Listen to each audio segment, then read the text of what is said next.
पाठ 1 भाषा लैंग्वेज। देखिए, पढ़िए और समझिए।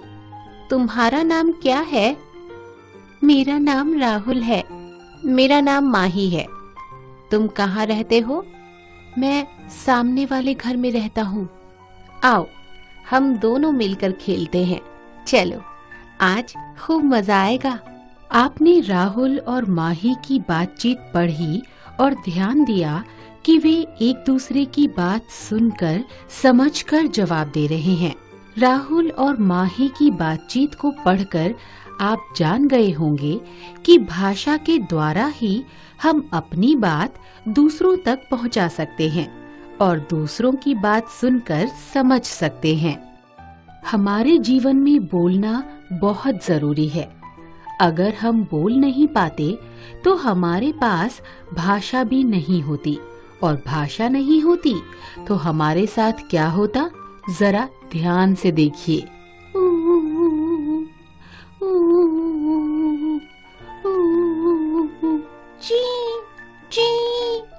इस चित्र में छोटा सा बच्चा अपनी माँ से कुछ कहना चाह रहा है, लेकिन वह अभी बहुत छोटा है, इसीलिए बोल नहीं पा रहा है। रूपा चिड़िया की ची ची को समझने की कोशिश कर रही है, लेकिन रूपा चिड़िया की ची ची को समझ नहीं पा रही है।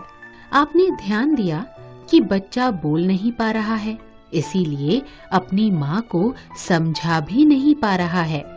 इसी तरह चिड़िया भी बोल नहीं पा रही है और रूपा चिड़िया की ची ची को समझ नहीं पा रही है। इसका मतलब अगर भाषा नहीं होती तो हम एक दूसरे से बातें नहीं कर पाते। हम भाषा की मदद से ही अपनी बातों को एक दूसरे तक पहुंचाते हैं, समझते हैं और समझाते हैं। भाषा के रूप। हम दो तरह से अपनी बात एक दूसरे से कह सकते हैं, बोलकर और लिखकर। नीचे दिए गए चित्रों को ध्यान से देखिए, फिर हमें बताइए कि चित्रों में क्या-क्या हो रहा है। इस चित्र में दादी जी कहानी सुना रही हैं और बच्चे कहानी सुनकर समझ रहे हैं। जब हम बोलते हैं और दूसरा सुनता है, उसे मौखिक भाषा कहते हैं। इस चित्र में नीलू अपनी कॉपी पर जानवरों के नाम लिख रही है और उसकी दोस्त उसे पढ़कर समझ रही है। जब हम लिखते हैं और दूसरा पढ़कर समझता है, उसे लिखित भाषा कहते हैं। क्या आप जानते हैं कि संसार के सारे जीव जंतु आपस में बातें करते हैं? उनकी एक बोली होती है जिसे वही आपस में समझते हैं, बस हम समझ नहीं पाते। जीव जंतुओं की बोलियां।